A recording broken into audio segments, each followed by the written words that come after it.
Welcome to the Making of a Nation, American History in VOA Special English. A new leader stood before the American people on March 4th, 1913. He was Woodrow Wilson, the 28th President of the United States. Wilson belonged to the Democratic Party. He was progressive in his belief that government should take an active part in efforts for social reforms. This week in our series, Kay Gallant and Harry Monroe begin the story of Wilson's presidency.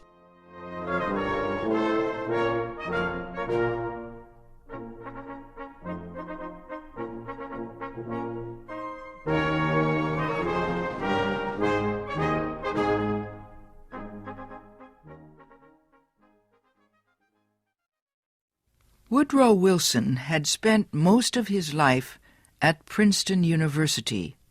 First, he was a professor. Then, he was university president.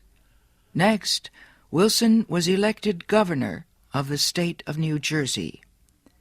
His early success as governor made him a leading candidate for the Democratic presidential nomination in 1912.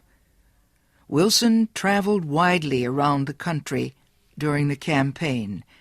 He made speeches to many groups. He tried to make himself and his ideas known to as many Americans as possible. Wilson called his program the New Freedom. One of his campaign promises was to fight for better conditions for America's small business owners. Such proposals helped him win the Democratic nomination for president. Then he defeated President William Howard Taft and former President Theodore Roosevelt in the election. Woodrow Wilson, the former president of a university, had become the president of a nation. The largest crowd in Washington, D.C.'s history welcomed Wilson outside the Capitol building on the day of his inauguration. He called on the American people to join him in making the country a better place. "Our duty," Wilson said, "is to correct the evil without hurting the good. I call all honest men, all patriotic, all forward-looking men to my side."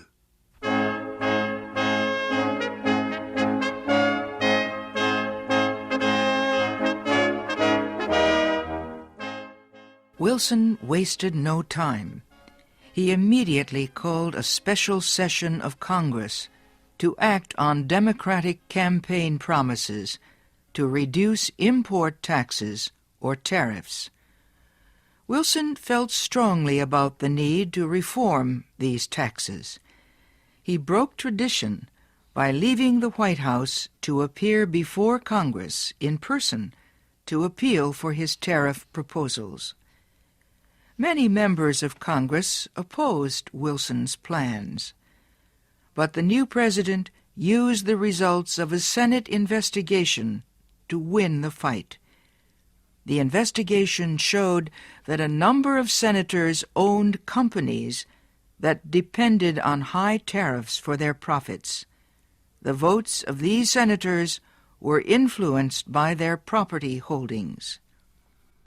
Public knowledge of the situation forced many of them to give up their holdings and stop resisting tariff reform. Congress finally approved Wilson's proposals. Lower tariffs reduced the amount of money taken in by the federal government. So the Senate also approved a tax on income or earnings. A constitutional amendment had been passed earlier to permit such a tax. President Wilson and the Democratic Party were pleased with the new tariff and income tax bills. But they were far from finished. Next, they turned their efforts to reform of the banking industry. For several years, many people had recognized the need for changes in the banking system. The old system of uncontrolled private banks had developed years earlier, before the United States became a major industrial nation. Many people agreed that a more modern system was needed, but they could not agree on details. President Wilson said control of the nation's wealth was held by too few men. He noted a report that said just 2 men controlled 10% of the total wealth of the United States. Wilson said the nation needed a money supply that could be increased or reduced when necessary to correct economic conditions. He said a method was needed to let banks help each other during economic emergencies. And, he said, laws were needed to prevent a few wealthy men from using the economic resources of the country for their own purposes. Finally, Wilson said the control of this system of banking must be public, not private.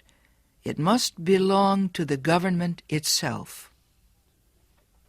Wilson called his proposal for a central bank the Federal Reserve System. Under the plan, the nation would be divided into 12 areas. Each area would have its own Federal Reserve Bank. These area banks would not do business with the public. They would serve only as bankers' banks, and they would issue a new form of money supported by the federal government. Most important, the leaders of the new system would be chosen by the government, not by private business.